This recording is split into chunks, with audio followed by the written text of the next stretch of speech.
ஒரு 5 எம்பியும் ஒரு ராஜ்யசபாவும் தரப்படும் என்பதை அவர் ஒரு சைடும் நான் ஒரு சைடும் கையெழுத்து போட்டிருக்கோம்.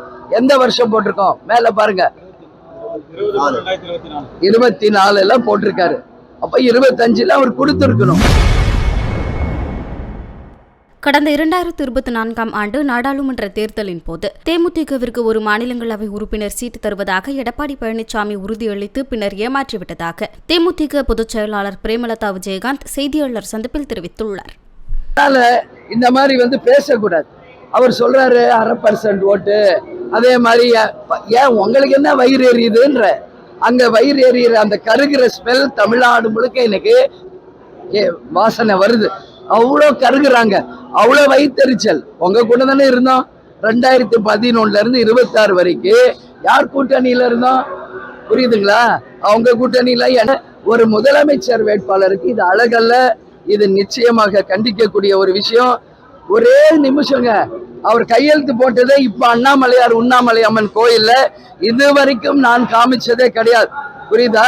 எம்பி சீட்டுக்கு அவர் கையெழுத்து போட்டு கொடுத்தது உண்மை. நான் எங்க போட்டு கொடுத்தேன், நான் எங்க சொன்னேன்னு சொன்னார். அரசியலில் மரியாதை காரணமாக கண்ணியத்தை கடைபிடிச்சு அதை நான் இது வரைக்கும் காமிக்கல. ஆனா இன்னைக்கு அதை காட்ட வேண்டிய ஒரு நிலைக்கு என்னை அவர் தான் கொண்டு போறார். பாருங்க, நீங்களே இத விஷுவல் எடுத்துக்கங்க. அவர் விஷுவல் பாருங்க. ஒரு 5 எம்பியும் ஒரு ராஜ்யசபாவும் தரப்படும் என்பதை அவர் ஒரு சைடும் நான் ஒரு சைடும் கையெழுத்து போட்டிருக்கோம். எந்த வருஷம் போட்டிருக்கோம்? மேல பாருங்க, 24 போட்டிருக்காரு. அப்ப 25 அவர் கொடுத்திருக்கணும். இதுல வருஷம் போடாம கொடுக்குறீங்களே, வருஷம் போட்டு கொடுங்கன்னு நான் சொல்லும் போது, தலைவர் எம்ஜிஆர் காலமா அம்மா காலத்துல இருந்து வருஷம் போடுறது இல்லம்மா, நான் என்னுடைய வார்த்தை தான் முக்கியம், இதெல்லாம் சும்மா ஒரு பேப்பர், என் வார்த்தை தான் முக்கியம்னு அதை நம்புங்க. அவருடைய அந்த சொன்ன அந்த வார்த்தையை நாங்கள் நம்பணும். ஆனா அவர் நம்பிக்கைக்கு புறம்பாக இன்னைக்கு ஏதோ பேசிக்கிட்டார். நான் எங்க சொன்னேன்? யாரோ சொல்றதுக்கு நான் பதில் சொல்ல முடியாதுன்னாரு. சரியா? இன்னைக்கு என்ன சொல்றாரு? 1/2% ஓட்டுன்றாரு, அதுன்றாரு, இதுன்றாரு. அது தப்பு. எங்களுக்கும் அது மாதிரி கீழ்த்தரமா பேச எங்களுக்கும் தெரியும்.